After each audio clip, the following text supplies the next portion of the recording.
한홍의 하나님이 내시는 길 5장 고통을 낭비하지 말라. 말매의 터닝 1980년대까지만 해도 조선 업계의 세계 최강자는 스웨덴과 덴마크 같은 북유럽 국가들이었다. 그런데 조선업의 주도권이 1980년대 후반부터 빠른 속도로 한국과 일본 등 아시아 국가로 넘어가면서 스웨덴의 대표적인 조선 도시였던 말메시도 경제 사정이 극도로 나빠졌다. 2002년 말메에 있던 코쿰스 조선소가 문을 닫으며 코쿰스 크레인이라 불리던 초대형 크레인을 내놓았다. 도시의 자존심인 이 크레인이 한국의 현대중공업에 단돈 1달러에 팔려 해체될 때 말메 시민들은 눈물을 흘렸다. 스웨덴 국영방송은 그 장면을 장송곡과 함께 내보내면서 말메의 눈물이라는 제목으로 보도했다. 말메의 조선소가 문을 닫자 도시 인구의 10%인 2만 7천 명이 실업자가 되어 거리로 내몰렸다. 하지만 말메의 스토리는 이렇게 끝나지 않는다. 스웨덴 정부는 우선 대규모 공공투자로 실업자를 흡수해 해고 노동자들의 삶부터 챙겼다. 그리고 조선업 연명을 위해 썼던 재원을 과감하게 신재생 에너지와 정보기술, 바이오 등 신산업 분야에 집중 투입했다. 현재 이 도시에서 가장 유명한 것은 태양열과 풍력 등 신재생 에너지다. 덕분에 말메는 유럽을 대표하는 생태 도시로 탈바꿈했다. 말메를 상징했던 코쿰스 조선서에 대형 크레인이 있던 자리에는 2005년도에 터닝 토르소라는 노르딕 국가에서 가장 높은 고층 건물이 들어섰다. 북유럽에서 가장 창의적인 디자인이라고 칭송받는 터닝 토르소는 최소의 탄소 배출량과 최대의 효율적 에너지 관리로 명성이 높다. 지금 말메는 말메의 눈물이 아니라 말메의 터닝이라는 말로 더 알려져 있다. 유럽을 대표하는 친환경 에코시티 말메를 가리키는 제1의 수식어도 눈물의 도시가 아니라 내일의 도시이다. 말메는 버려진 조선소와 공장 부지에 IT와 지식산업체를 유치하여 탄소 제로 도시로 재생시켰다. 태양열, 풍력, 지열 등 신재생 에너지를 100% 자급자족하는 친환경 도시로 거듭나면서 관광객이 몰려오고 경제가 되살아나 말메의 기쁨이 실현되고 있다. 미국 자동차 산업을 대표하는 도시 디트로이트는 미국의 빅3 자동차 회사들이 무너지면서 함께 무너져 내렸지만 스웨덴의 말메는 같은 고통을 겪고도 다른 길을 갔다. 자신들의 생명줄과도 같았던 조선업이 무너지는 처절한 고통을 겪었지만 맥없이 주저앉지 않았다. 자존심을 버리고 새로운 길을 모색했고 이전보다 더 눈부시게 부활했다. 고통을 어떻게 다루느냐에 따라서 오늘의 눈물이 변하여 내일의 축복이 될 수도 있다. 고통은 내용물은 좋은데 포장이 나쁜 선물과 같다. 고난이라는 포장은 추하지만 그 껍질을 하나씩 벗겨낼수록 하나님의 아름다운 계획과 인도하심을 발견하게 된다. 고난 당한 것이 내게 유익이라. 이로 말미암아 내가 주의 율례들을 배우게 되었나이다. 시편 119편 71절. 평소에도 우리는 말씀을 배우지만 고난을 통해서 제대로 깊이 있게 깨닫게 된다.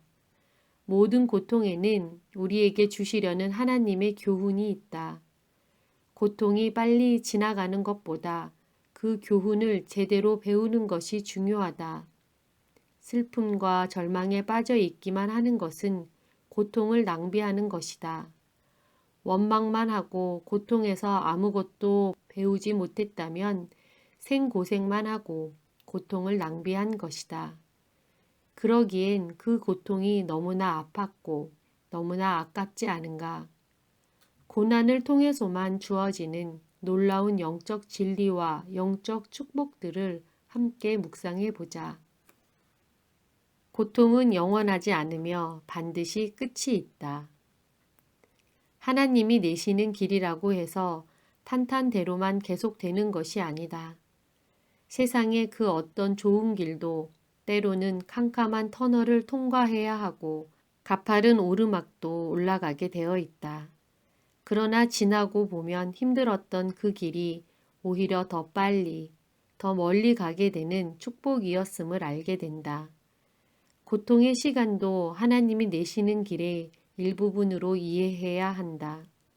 그러므로 고통의 때는 통과하는 것이지 머무는 것이 아니다. 내가 사망의 음침한 골짜기로 다닐지라도 해를 두려워하지 않을 것은 주께서 나와 함께 하심이라. 시편 23편 4절. 내가 사망의 음침한 골짜기로 다닌다 라는 말이 얼핏 보면 계속 고통의 골짜기 안에서 탈출구도 없이 이리저리 헤매는 것 같아 보인다.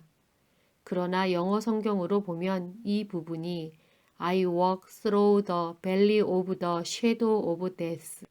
즉, 내가 사망의 음침한 골짜기를 걸어서 통과한다 라고 되어 있다.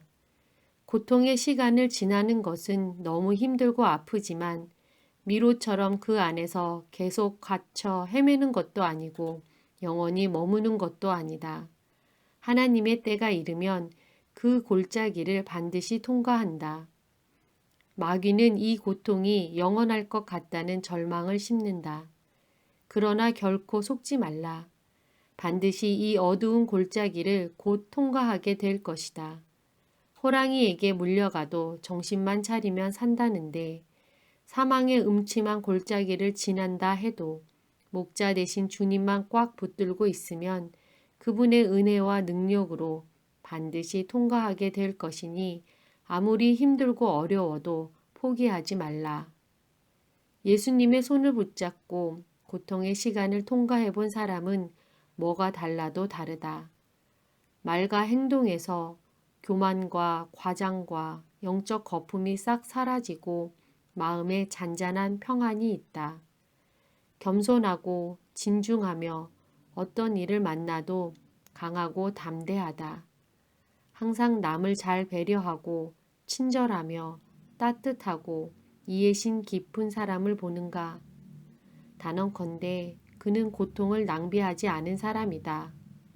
배신도 겪어보고 혹독한 실패와 좌절, 쓰라린 고독과 오해의 순간들을 은혜로 통과해본 사람이 틀림없다.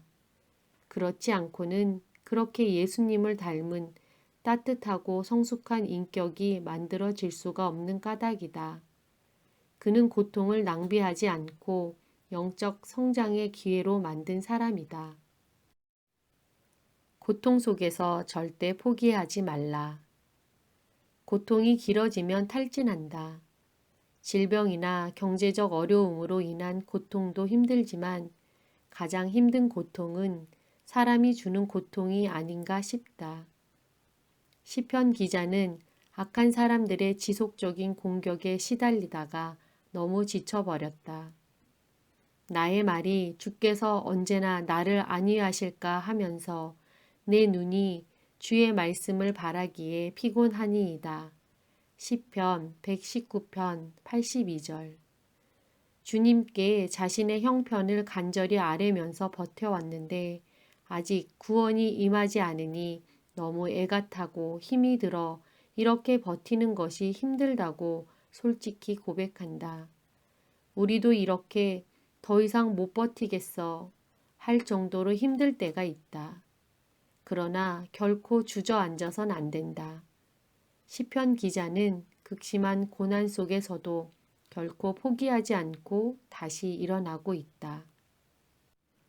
나의 영혼이 주의 구원을 사모하기에 피곤하오나 나는 주의 말씀을 바라나이다. 그들이 나를 세상에서 거의 멸하였으나 나는 주의 법도를 버리지 아니하였사오니. 시편 119편 81절 87절. 악인들이 퍼붓는 공격으로 죽을 고비를 여러 번 넘겼지만 그는 오뚜기처럼 다시 일어나고 있다. 하나님께서 그를 붙들고 계시기 때문이다.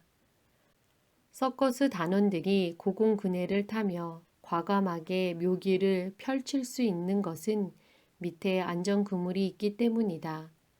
실패가 죽음으로 연결되지 않는다는 확신이 있기에 그토록 과감한 시도를 할 수 있는 것이다.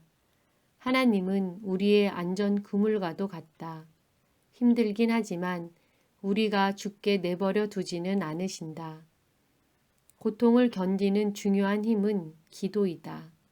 기도는 우리의 시선을 고통 그 자체에서 하나님으로 옮겨준다. 그렇기 때문에 우리는 고통 속에서도 기도를 쉬지 말아야 한다. 모든 기도의 용사들은 고난의 용광로에서 빚어졌다. 시편은 찬송시이면서 동시에 기도문이다. 그 시편의 반 이상을 다윗이 썼다. 다윗의 기도는 불같은 고통 속에서 만들어졌다. 하나님을 믿음으로 고통 속에서도 이 하루를 더 견딜 수 있는 힘을 달라고 기도해 보라. 고통 속에서 마귀에게 틈을 주지 말라. 내가 사망의 음침한 골짜기로 지날 때 해를 두려워하지 않는다라고 했는데 해를 두려워하지 않는다를 영어 성경으로 보면 I will fear no evil. 즉, 악을 두려워하지 않는다는 말이다. 고통을 지날 때 고통 자체도 힘들어 죽겠는데 마귀가 그 틈을 노리고 공격한다. 고통을 확대 해석하게 하고 분노에 불을 지른다. 기억하지 않아도 되는 옛날 상처를 생각나게 하고 사람을 오해하고 미워하게 하며 죽고 싶다는 생각이 들게 한다. 생각지도 못했던 사납고 폭력적인 말이 터져 나오고 내가 이런 사람이었나 하고 놀랄 정도로 과격하고 우매한 결정들을 하게 만든다. 이 모든 것은 고통 속에서 마귀에게 틈을 주었기 때문에 벌어진 일들이지 우리의 정상적인 모습이 아니다. 이건 내가 아니야. 성령 충만한 하나님의 자녀된 내 모습이 아니야. 라고 스스로를 일깨우며 마음을 수습하라. 정신 차리고 나사렛 예수의 이름을 부르며 예수님의 보혈의 권세를 주장하라. 목자 되신 하나님을 붙잡으라. 하나님께서 악한 자의 공격으로부터 지켜주실 것이며 우리의 고통을 더 큰 재앙으로 몰고 가려는 마귀들은 물러갈 것이다. 지금 인생에서 고통의 골짜기를 지나고 있다면 용기를 내라. 가진 것을 다 잃고 믿었던 사람에게 배신당하고 망연자실한 상태로 죽고 싶은 마음이더라도 마귀에게 틈을 주지 말고 힘을 내라. 모든 게 끝난 것 같지만 아직 끝나지 않았다. 눈을 들어 하늘을 보라. 주님이 당신을 보고 계신다. 그분에게 손을 내밀라. 그분이 잡아주실 것이다. 고통 속에 축복이 숨겨져 있다. 고난이 변장한 축복이라는 말을 많이 한다.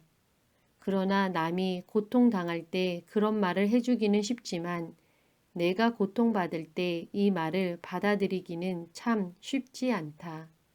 그렇다면 과연 무엇이 축복인가? 하나님의 뺄셈, 회개하여 죄를 버리게 하심. 하나님은 고통을 통해서 우리가 잘못 살아왔던 옛사람의 죄들을 회개하게 하는 거룩한 뺄셈을 하신다. 고난 당하기 전에는 내가 그릇 행하였더니 이제는 주의 말씀을 지키나이다. 시편 119편 67절. 이 말씀은 자기가 잘못 살았는데 고난이 닥치고 나서야 그걸 깨달았다는 것이다. 이것이 당연한 것 같지만 쉽지 않다. 의외로 많은 사람들이 고난을 당하면서도 회개하지 않는다. 자기 잘못을 인정하지 않고 변명하며 억울해한다. 책임을 회피하고 남에게 전가한다. 이런 태도는 고통을 낭비하는 것이다. 미국의 어떤 목사님은 5번이나 이혼을 한 교인이 5번 다 상대의 성격이 나빠서 이혼했다고 하기에 이렇게 물었다고 한다. 한두 번은 모르겠지만 5번 모두 상대의 성격이 나빠서 이혼했다는 것은 누가 들어도 좀 이상하지 않습니까? 혹시 선생님 성격은 아무 문제가 없다고 생각합니까? 같은 고통이 자꾸 반복된다면 그 고통의 원인이 자기 자신에게 있는 것은 아닌지 깊이 생각해 보라.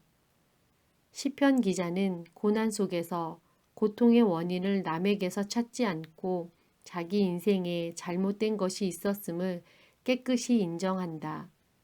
회개란 내가 그릇 행하였더니 이제는 주의 말씀을 지키나이다 라는 고백을 진심으로 하는 것이다. 탕자는 돈이 있을 때는 모르다가 돈을 다 잃고 쥐업 열매를 먹는 비참한 신세가 되었을 때에야 자신이 잘못 살았음을 인정하고 아버지의 집으로 돌아왔다.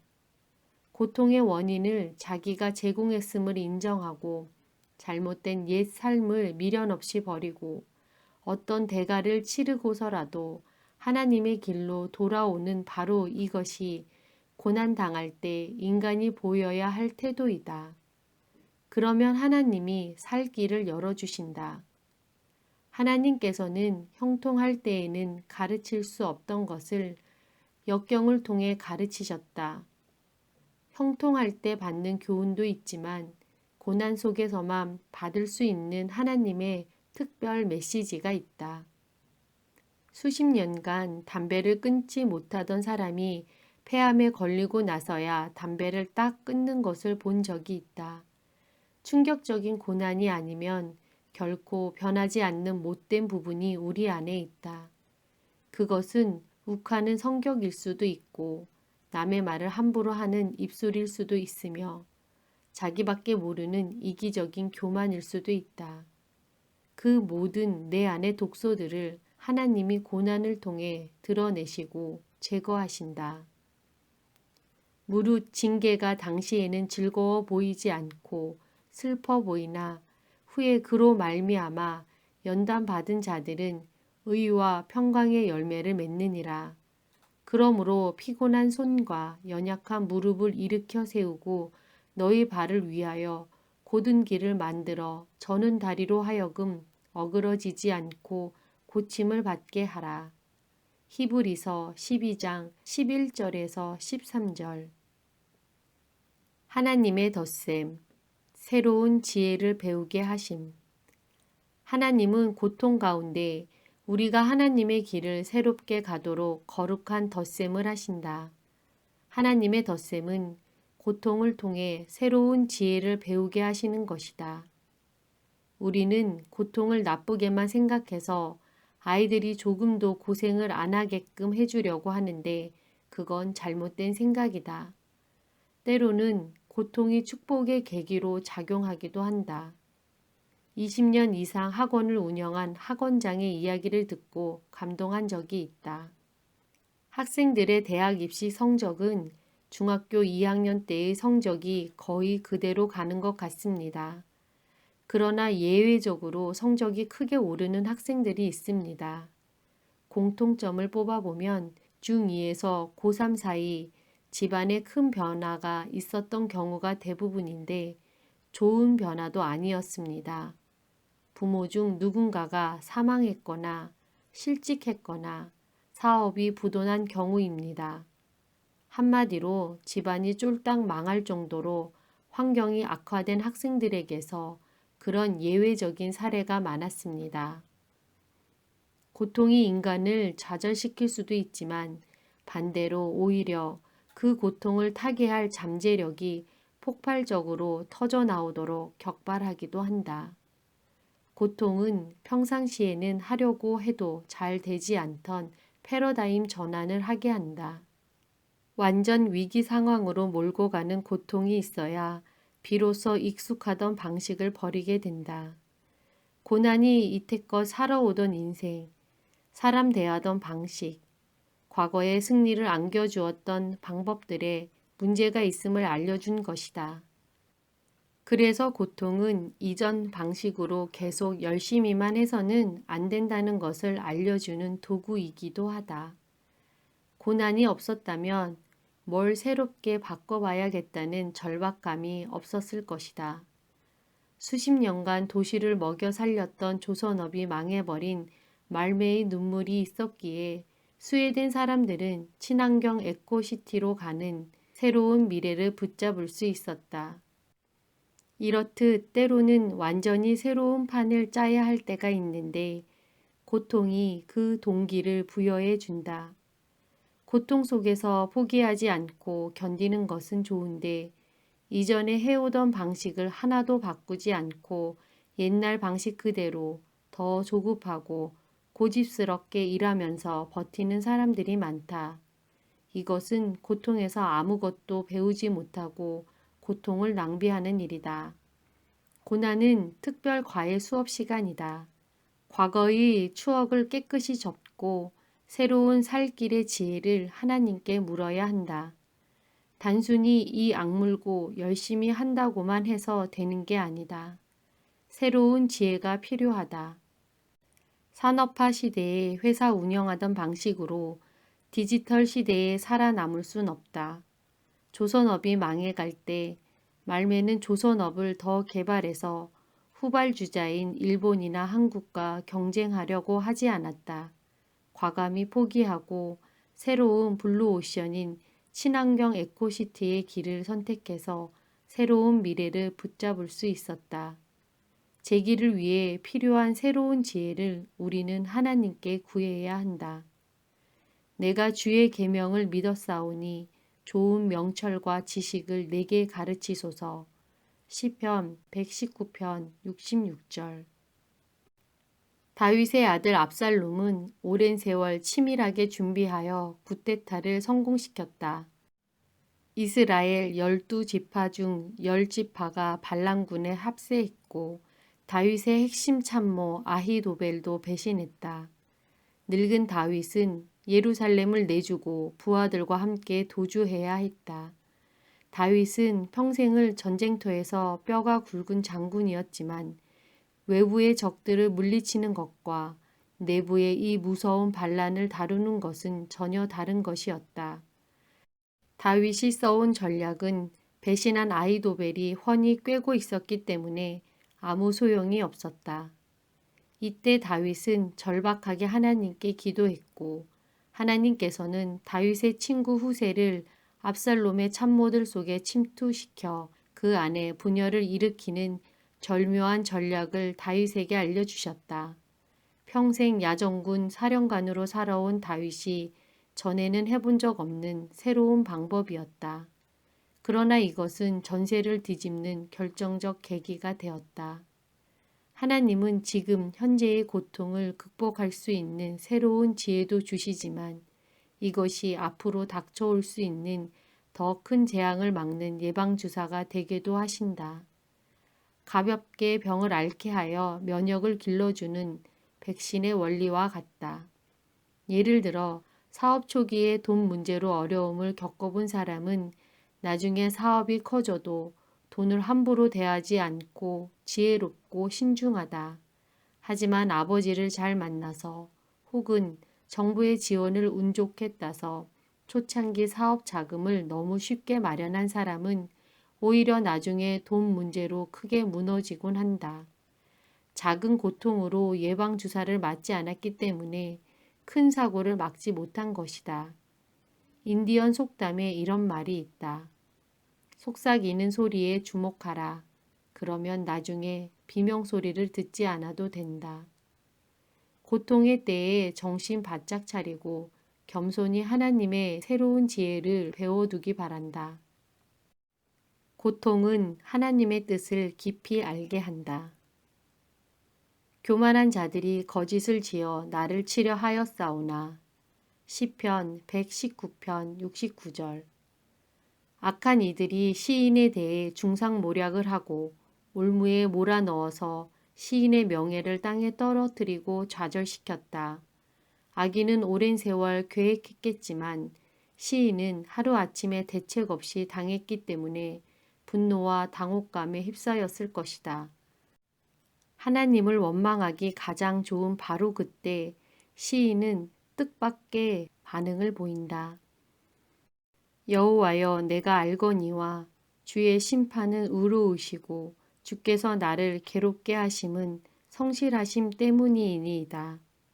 시편 119편 75절. 악인들 때문에 억울하고 극심한 고난을 오랜 세월 겪고 있는데 그 와중에 하나님의 의로우심과 성실하심을 느꼈다는 것이다. 어떻게 그럴 수 있는지 얼핏 이해가 잘 안 된다. 인생이 형통할 때 하나님의 사랑을 믿는 것은 쉽다. 그러나 억울한 고난을 당하면서 하나님의 사랑을 믿는 것은 정말 성숙한 믿음이다. 시인은 고난 속에서 지극히 깊은 신앙의 세계로 올라선 것이다. 상담 전문가로 유명한 데이빗 시멘즈 목사님의 이야기이다. 그 아들이 3살쯤 되었을 때 발이 삐뚤게 태어나 정상적으로 걷기 어렵다는 충격적인 말을 들었다. 그러나 의사는 한 가지 방법이 있다고 했다. 매일 아침 저녁으로 아빠가 30분씩 병으로 아이의 발을 잡고 밀어주는 것인데 아이가 아무리 고통을 호소해도 꾹 참고 그렇게 해줘야 한다는 것이다. 실제로 해보니 너무나 힘든 일이었다. 아이는 고통을 참지 못하고 비명을 지르며 아빠 싫어, 아빠 밉다를 외쳐댔다. 그래도 아버지는 눈물을 머금고 이를 악물고 계속 치료를 했다. 10수년이 지나 완전히 회복된 건강한 두 발로 자기 학교의 테니스 대표 선수가 되어 펄펄 나는 아들을 보며 아버지는 지그시 웃고 있었다. 당시 아버지를 원망했던 아들은 지금은 항상 아버지에게 그때 일로 고맙다고 한다. 하나님이 나를 사랑한다면서 왜 이런 고난을 허락하는지 지금 당장은 이해할 수 없다. 그러나 알지는 못하지만 하나님의 사랑과 지혜를 믿기에 이해가 안 돼도 받아들인다. 하나님은 실수가 없으심을 믿고 감사하며 담담히 고난을 겪는 것이다. 아들이 십자가 위에서 나의 아버지 어찌하여 나를 버리셨나이까 라고 부르짖는 절규를 들으시면서도 하나님은 그냥 예수님이 돌아가시게 해야 했다. 인류의 구원을 이루셔야 했기 때문이다. 우리가 고통 속에서 부르짖는 소리도 하나님이 듣고 계시지만 그냥 겪게 하신다. 우리가 아직은 알 수 없는 가장 선하고 아름다운 하나님의 목적이 있기 때문이다. 십자가를 통한 인류 구원이 하나님의 선하시고 의로우심을 보여줬듯이 우리의 고난을 통해서만 이루어질 수 있는 하나님의 어떤 선하신 뜻이 분명히 있을 것이다. 이 하나님의 숨겨진 뜻을 어렴풋이나마 깨닫게 해주는 것이 하나님의 말씀이다. 시편 기자는 고통 속에서 하나님의 말씀이야말로 가장 귀중한 보배라는 것을 깨닫는다. 주의 입의 법이 내게는 천천 금은보다 좋으니이다. 시편 119편 72절. 시편 기자는 하나님의 말씀을 주의 입의 법이라고 표현했다. 하나님의 말씀은 우리로 그분과 살아있는 대화를 하게 하시기 위해 하나님이 직접 입을 열어서 주신 것이다. 세상에 이렇게 귀한 것은 없다. 우리는 명필들이 쓴 위인들의 말을 표구에서 걸어두고 본다. 그런데 우주의 창조주 하나님께서 내게 현재 진행형으로 말씀하고 계신다.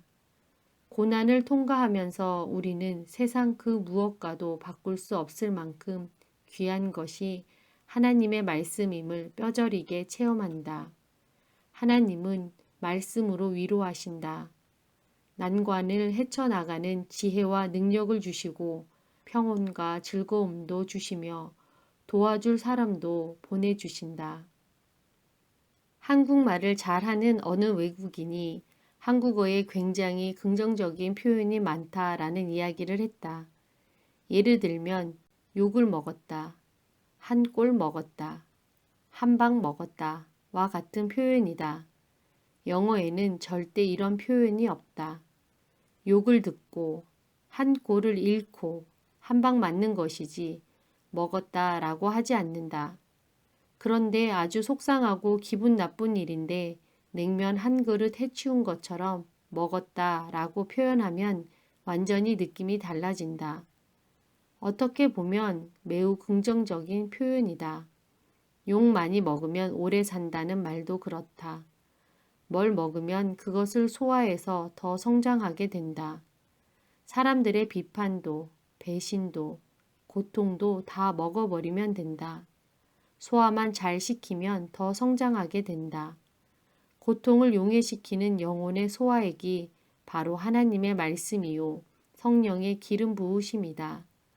고통 속에서 계속해서 기도하고 하나님의 말씀을 묵상하면 고통에 담긴 독소는 다 녹아버리고 하나님의 은혜만 남을 것이다.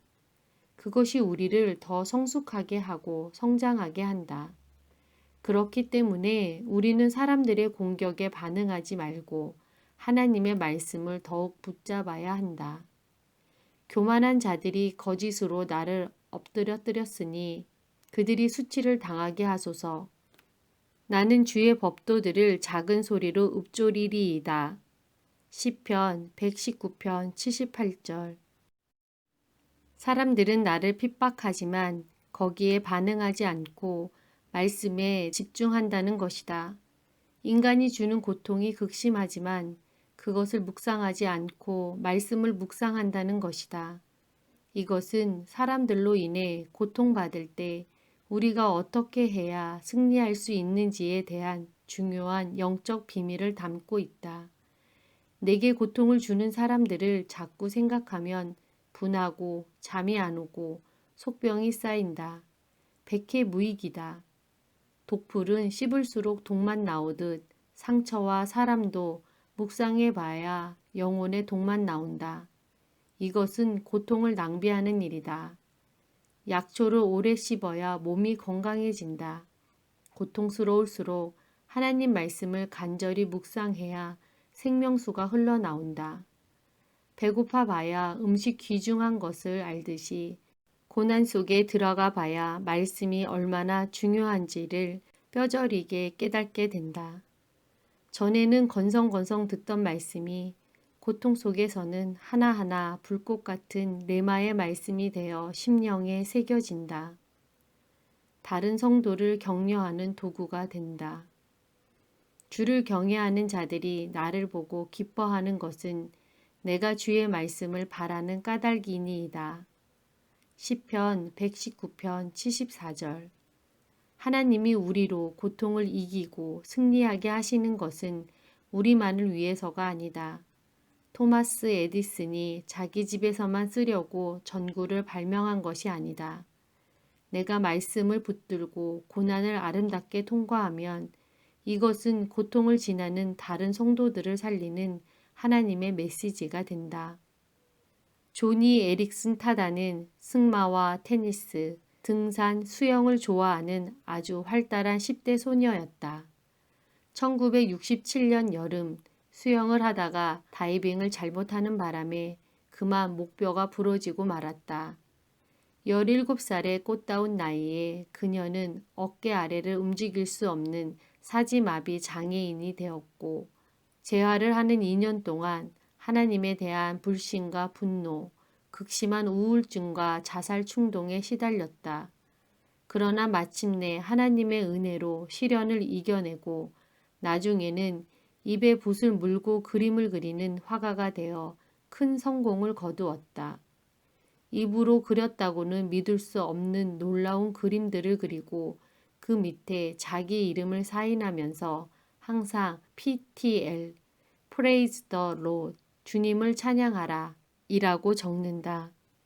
그녀는 자신의 경험을 바탕으로 48권의 책을 쓰고 6개의 앨범을 녹음했으며 자신의 생애를 간증한 다큐멘터리 영화에도 출연했다.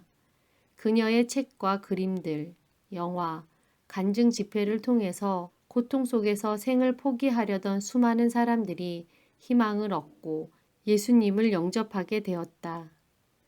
그녀가 세운 단체 조니와 친구들은 절망을 지나는 수많은 사람들에게 그리스도의 소망을 주고 있다.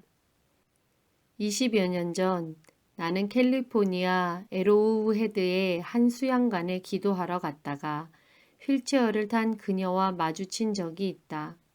이미 책을 통해 그녀의 얼굴을 알고 있던 나는 반갑게 인사를 했는데 그녀는 불편한 몸을 비틀면서도 너무나 환한 미소로 나와 악수하며 하나님의 축복을 빌어주었다. 그때 20대 중반의 전도사로서 여러 가지 사역의 스트레스로 힘들어하고 있었는데 그녀와 잠깐 만났는데도 하나님의 평안과 위로가 내게 천사의 터치처럼 와 닿는 것을 느꼈다. 때로는 뜻밖의 비극이 일어나서 인생이 끝난 것 같을 때도 있다. 그러나 하나님의 손을 잡고 고통을 이겨내는 우리의 모습이 얼마나 많은 사람들을 다시 일으킬지 모른다. 내가 너무 약해서 아무것도 못할 것 같은 그때가 오히려 내가 가장 강하게 쓰임 받을 때다. 나에게 이르시기를 내 은혜가 네게 족하도다. 이는 내 능력이 약한 데서 온전하여 짐이라 하신지라. 그러므로 도리어 크게 기뻐함으로 나의 여러 약한 것들에 대하여 자랑하리니 이는 그리스도의 능력이 내게 머물게 하려 함이라. 고린도후서 12장 9절. 바로 그것이 영적 리더십이다. 세계 최고의 명품 현악기인 스트라디바리우스는 재질이 단단하여 변하지 않고 공명이 좋아 세계에서 가장 아름다운 소리를 낸다고 한다. 히말라야나 알프스 수목 한계선에서 세찬 비바람과 눈보라를 맞고 자라 자연의 시련을 다 견뎌낸 나무로 만든 이 악기는 세월이 갈수록 맑고 고운 소리를 낸다고 한다. 하나님의 손을 잡고 고통을 잘 견뎌낸 사람도 이렇게 명품 인생을 산다. 그리고 자기뿐 아니라 수많은 다른 사람에게도 축복이 된다. 고통을 낭비하지 않으면 우리가 바로 그렇게 될 줄 믿는다.